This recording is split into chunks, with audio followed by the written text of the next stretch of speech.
This is listening. I will explain कि ये हमारे इंटरपर्सनल रिलेशनशिप में किस तरह हमको पीछे खींचता है और किस तरह आगे करता है. मैं आपको एक मजेदार एग्जाम्पल से इसको समझाना चाहूंगी. आप में से कोई साउथेक्स की बहुत अच्छी सी एक शॉप से अपने लिए एक ड्रेस मटेरियल खरीद के लाया. ड्रेस मटेरियल जो है वो सब्यसाची का डिजाइन किया हुआ था. आपने उस ड्रेस मटेरियल को खरीदा, कॉस्टिंग अराउंड 20 to 25,000. उसके बाद आपने उसको अपने डिजाइनर को दिया, बहुत अच्छा आपने सेटअप वगैरह सब अच्छे से उसको करके दिया.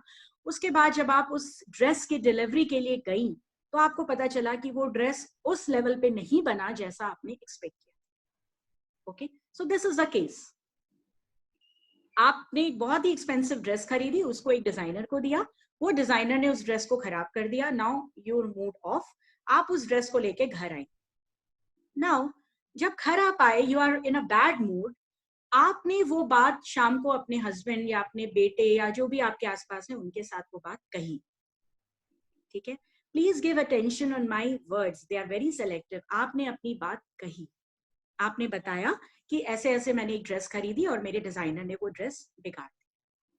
Now, as I said that this is not interactive session, तो मैं हस्बैंड की बात भी मैं ही कहूंगी, वाइफ की बात भी मैं ही कहूंगी. Try to correlate, right.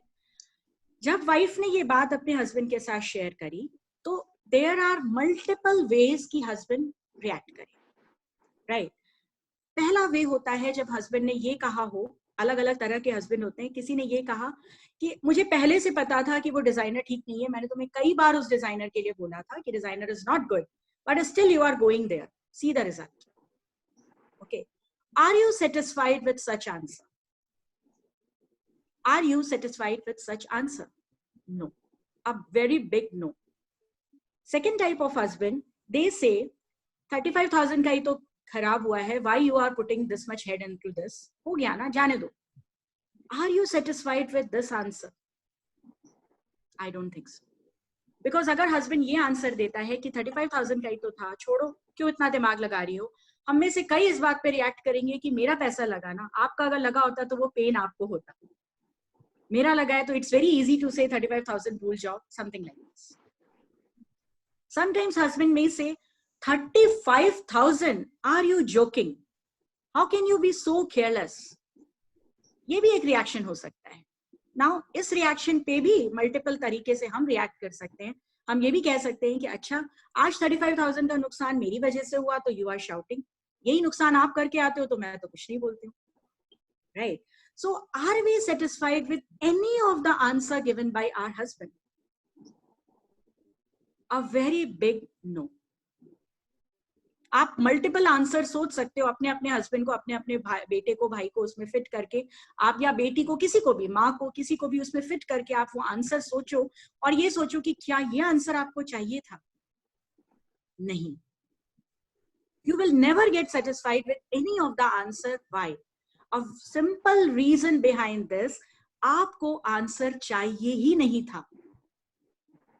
आपने सिर्फ अपनी प्रॉब्लम, अपने साथ जो बात हुई उसको सिर्फ शेयर करा था. You have just shared. You didn't ask the solution. A woman, एक lady, एक पुरुष, एक बच्चा, they are very clear. Either they want a solution or not. उन्होंने अपनी बात आपको कही या आपने अपनी बात किसी को कही, आपने सिर्फ ये डिस्कस किया या कहा कि मेरी ड्रेस खराब हो गई, आपने सजेशन नहीं मांगा. बट सामने वाला, they start suggesting. This is the problem in listening. ये लिसनिंग नहीं होती. जहां पे आप, सामने वाले ने आपको अपनी बात शेयर करी, आपको एक लिसनिंग देनी थी, बिना जजमेंट किए हुए उसकी बात को सुनना था. The person is capable enough to handle the situation. कई बार ऐसा होता है कि हम बाद में झुंझुला के कह देते हैं कि मुझे पता है मुझे क्या करना है. तो फिर हस्बैंड ये कहते हैं कि फिर पूछा ही क्यों था. पूछा नहीं था, जस्ट शेयर किया था.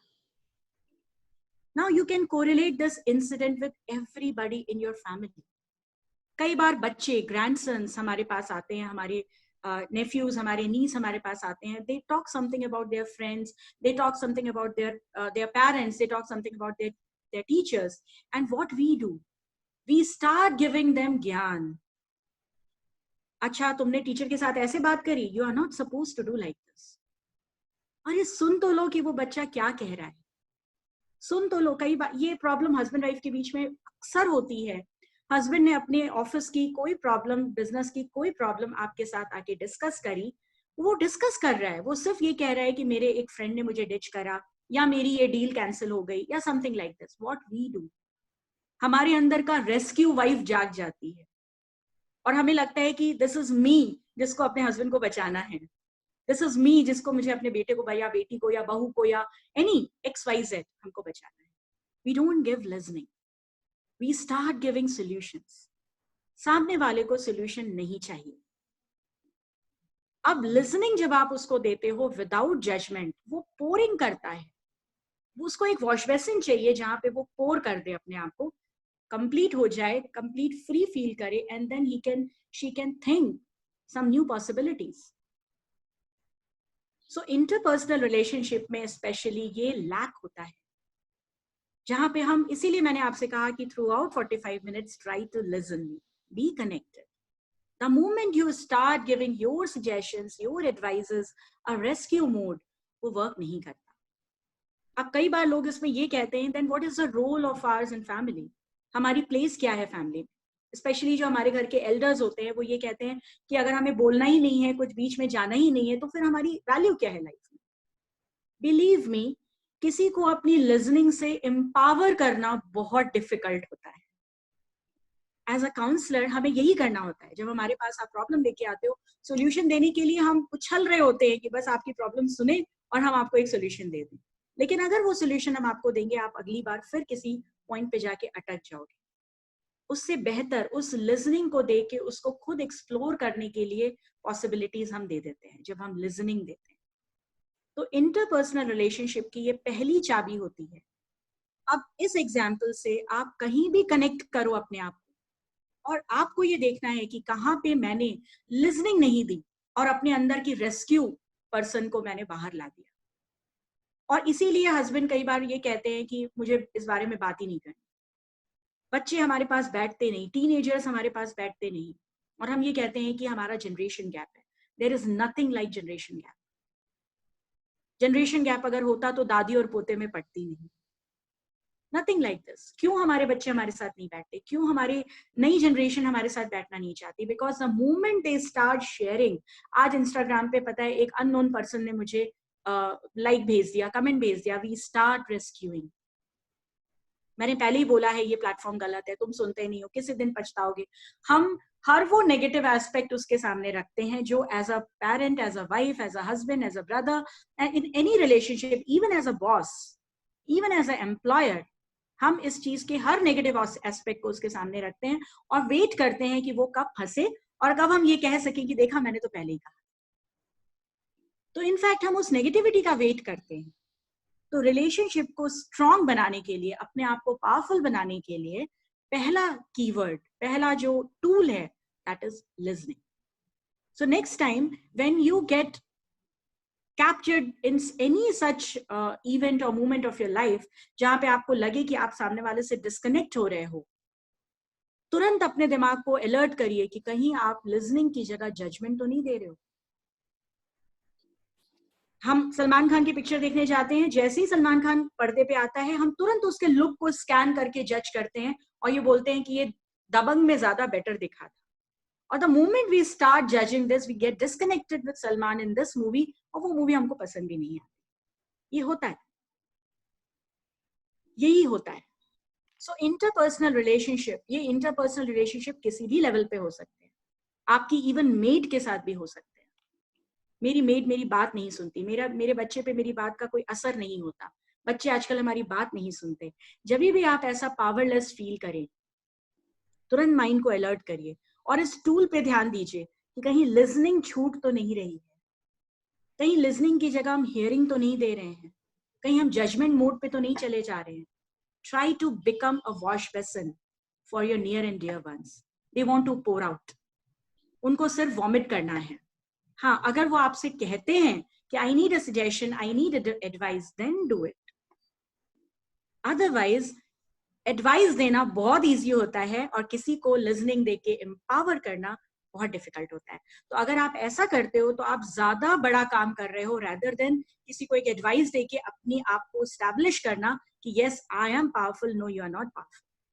You get disconnected with a person, आपकी पकड़ ढीली हो जाएगी उस रिलेशनशिप से, चाहे वो बहू के साथ हो, चाहे बेटी के साथ हो, चाहे जवाई के साथ हो, चाहे दोस्त के साथ हो। दोस्त भी आके अपनी बात आपको फोन पे कहते हैं and you start giving suggestions.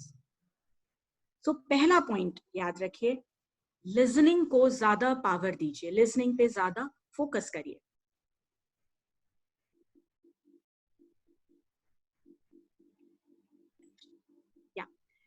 जो हमारा नेक्स्ट टूल है इसमें, are you a jumping jack?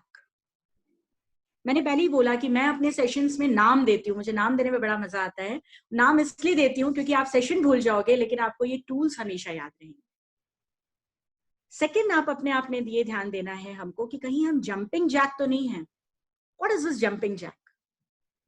Jumping jack is someone who jumps on conclusion. तुरंत कंक्लूजन पे हम हिट कर देते हैं। आज जो कोविड हो रहा है, कोविड-19 में जो लॉकडाउन हो रहा है, या जो लोग इस सिचुएशन को कोप अप नहीं कर पा रहे हैं, जिसकी डेथ हो रही है, या कभी एक नेचुरल डेथ भी किसी की होती है, जो लोग वहां पे आके दुख व्यक्त करते हैं, कभी ध्यान दीजिए, खुद को भी उस पोजीशन में रख के देखिए, क्या कभी दुख उस पर्सन के लिए किया है जो गया है? हमारी आंखों में आंसू उस बच्चे को देखते होते हैं, अरे अब इस बच्चे का क्या होगा, अरे अब इसकी वाइफ का क्या होगा, अभी तो बच्चे बहुत छोटे हैं। So what we are doing, we are jumping on conclusion. So whenever you jump on conclusion, pain starts.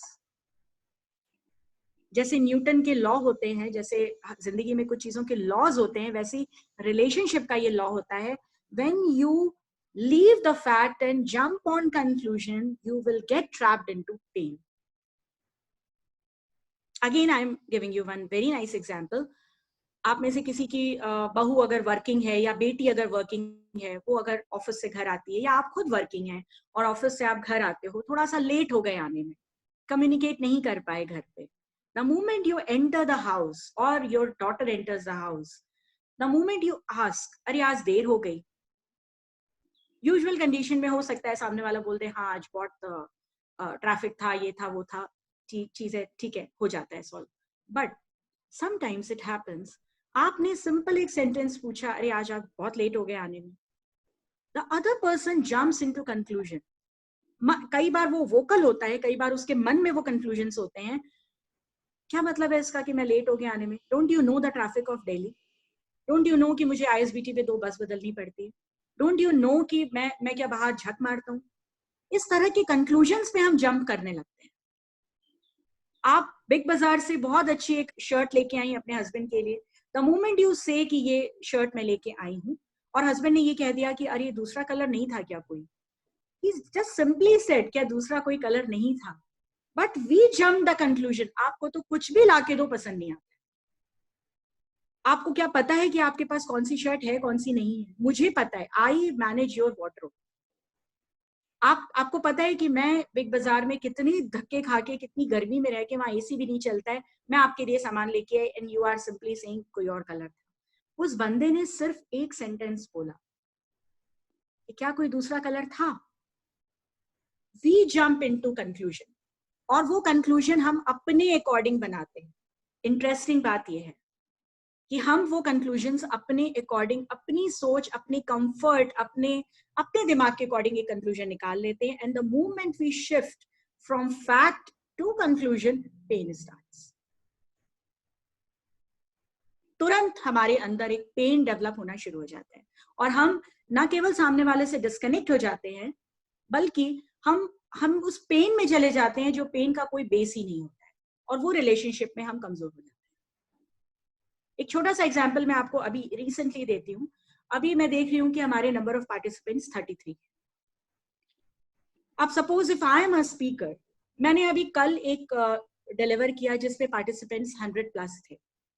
The moment I enter this class and I see the number of participants 33, now this is the fact that number of participants are 33। If I jump on this conclusion, अरे यार only 33, कल जो दिया था उसमें तो 100 था, अरे माला दी ने पहले नहीं बताया